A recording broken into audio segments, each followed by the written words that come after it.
in a dark green Range Rover, parked in a tree-lined avenue, a few hundred meters from Misery Mountain. Philip O'Neill, after 5 years in prison, was finally breathing as a free man. Of those 1,825 convict days, only the first 30 had seemed unbearable. Until his D-Day. On that crucial Thursday afternoon, driven by some guiding spirit, he had agreed to take part in the program of rapprochement between guests of different prisons. It had seemed absurd and useless to him, but he had told himself that an attempt to evade absolute loneliness should be done at least formally.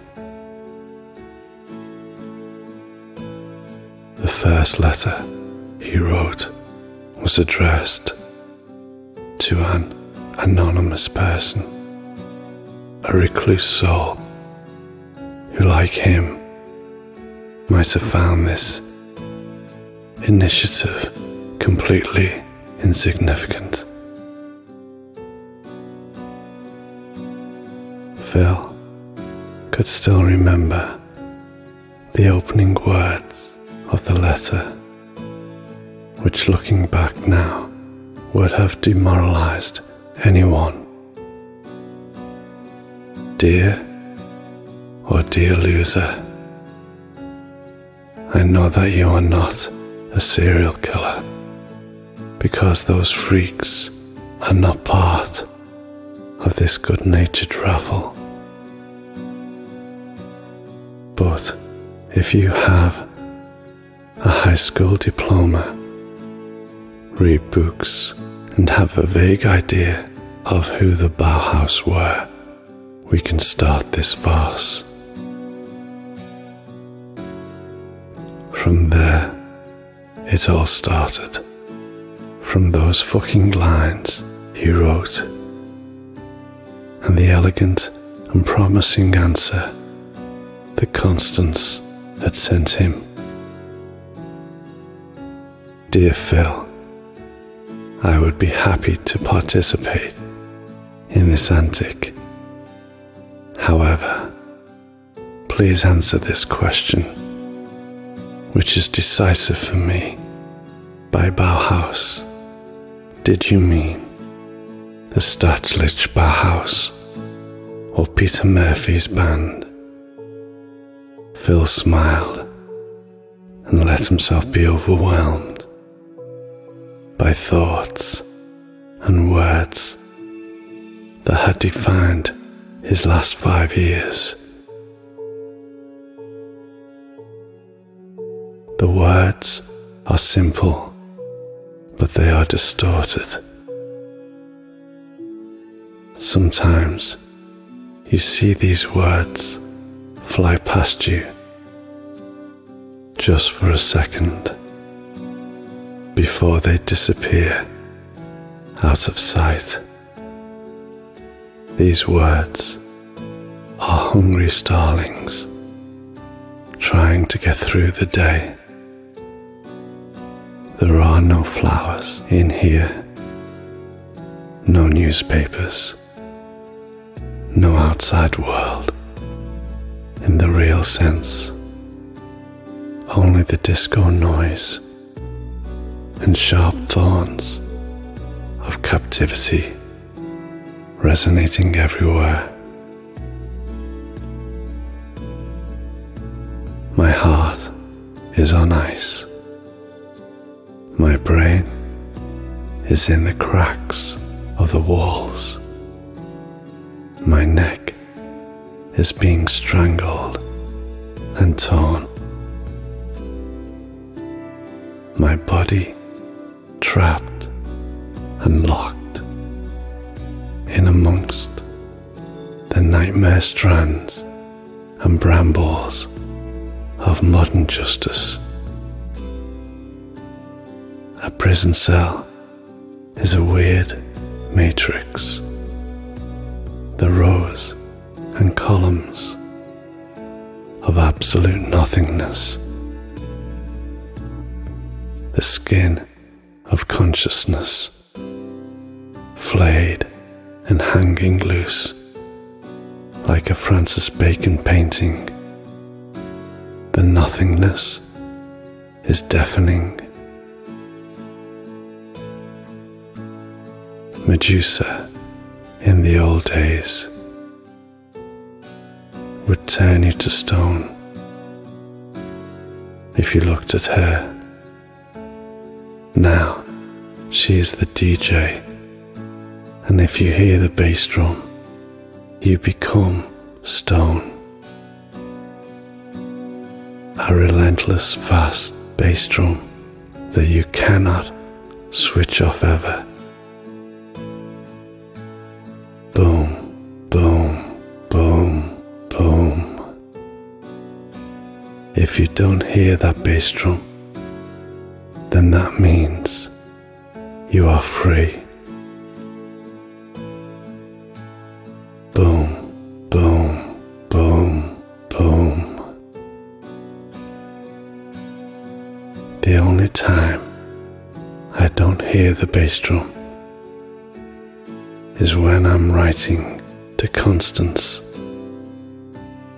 and when I am reading her letters. I have learned a lot about myself and my life while I have been in here.